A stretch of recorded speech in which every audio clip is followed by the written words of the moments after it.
যে খবর আমরা নজর রাখবো, জলমগ্ন এলাকা প্রতিবাদী অবরোধ যশোর রোডে অবরোধ এলাকার বাসিন্দাদের।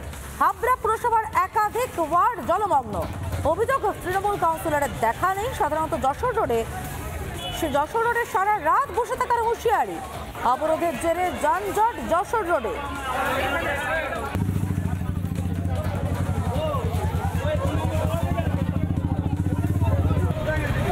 যে ছবিটা আপনারা দেখতে পাচ্ছেন যশোর রোডে ছবি দেখতে পাচ্ছেন, জলমগ্ন এলাকা প্রতিবাদে অবরোধ যশোর রোড অবরোধ এলাকার বাসিন্দাদের। হাবড়া পুরসভার একাধিক ওয়ার্ড জলমগ্ন। অভিযোগ তৃণমূল কাউন্সিলরের দেখা নেই। সারা রাত যশোর রোডে বসে থাকার হুঁশিয়ারি স্থানীয় বাসিন্দাদের। আজকে আমাদের ওখানে 3 নম্বর ওয়ার্ড থেকে 1 নম্বর ওয়ার্ড থেকে এবং কলোনির থেকে পুরো জল ছেড়ে যাচ্ছে একভাবে কোমর সমান জলে। দিনের পর দিন এরকম যদি জল থাকে আমরা কিভাবে থাকবো? কাউন্সিলরকে আমি ফোন করেছি, কাউন্সিলর বলছে পার্টি অফিসে আসো। পার্টি অফিসে জলই ওঠেনি।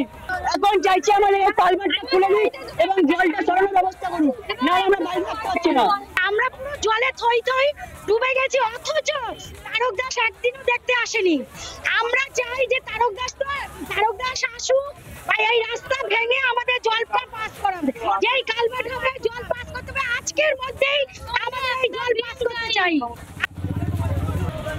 জলমগ্ন এলাকা তারই প্রতিবাদে অবরোধ চলছে। স্থানীয় তৃণমূল কাউন্সিলর তার দেখা নেই। অভিযোগ স্থানীয় বাসিন্দাদের। প্রয়োজন হলে তারা গোটা রাত রাস্তা অবরোধ করবেন, এমনটাই বলছেন।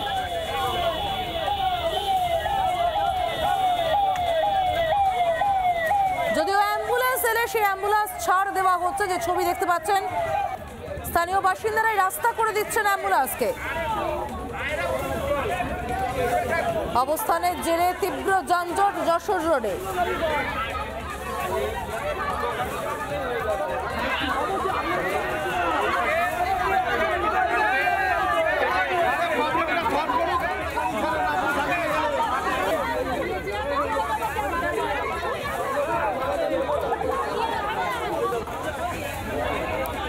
এলাকা জুড়ে জল জমে রয়েছে, কিন্তু স্থানীয় কাউন্সিলরের দেখা নেই।